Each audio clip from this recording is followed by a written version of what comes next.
Eva Vlaardingerbroek is a Dutch legal philosopher. She joins us tonight from overseas. Eva, thanks so much for coming on. So you're getting the sense in the United States that everyone's in favor of vax mandates, and then you see coverage like that and you realize there's a global movement against it. Is that fair to say? Absolutely. There is a massive movement going on in Europe right now of tons of people, hundreds of thousands, millions of people actually, who are very much aware of what's at stake here. These people are aware of the fact that our constitutional rights are being set aside without an end date, and that we're heading towards a new system, a tyrannical regime of mass surveillance and control. And this is not just a hunch. This is all part of a bigger plan. This is something people who are watching right now can actually go and look up. What's very important for the American audience to know is that we've had this digital COVID pass in place in Europe, which is basically like a QR code on your phone that grants you access to everyday life, like to bars, restaurants, etc. It's completely bind to your vax status. And this is all part of a European project issued by the European Commission that is basically surrounded around this idea of a European digital identity. So this will not stay just linked to your vaccination status. This will encompass taxes. This will encompass your medical records apart from your vaccination status, your bank information. So basically, we already have a system in place right now that is very close, or at least reminds us of the beginning phases of a social credit system. We are literally turning into China.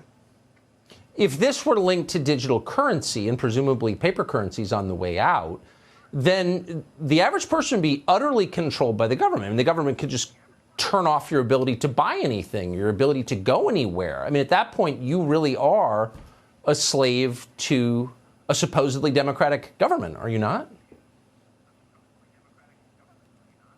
That's exactly right. That's exactly what they're planning to do. And this agenda is supposed to be laid out by 2030. So that's what we're heading towards. So you see all these people going out in the streets. It's because they know that this is what's going on. And I think that it's all going to be dependent on whether they'll be able to roll this agenda out, whether Austria is going to enforce compulsory mandatory vaccinations on a nationwide level. So the parliament in Austria, another country in Europe, is debating about this, or voting on this, I should say, on Thursday, which will mean that in Austria from February onwards, vaccination for COVID will be mandatory for every citizen over the age of 18.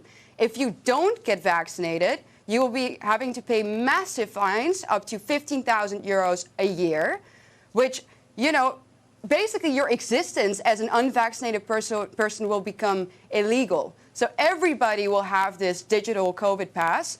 And I gotta say, Tucker, it would not be the first time in European history that tyranny is born in Austria. So what will happen on Thursday in Austria is going to be a landmark case that will determine basically whether Europe is going to be part of the Free West for much longer.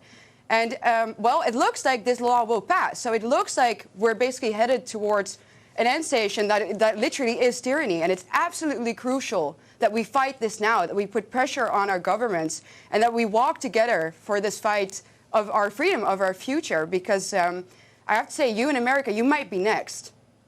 I don't think there's any question. And unfortunately, our main weakness is our ignorance of the rest of the world. And I speak for myself as well. Most Americans have no idea what's happening in the rest of the world, and we should know because it's our future. And I appreciate you bringing that to us tonight. Eva Vlaardingerbroek, thank you so much.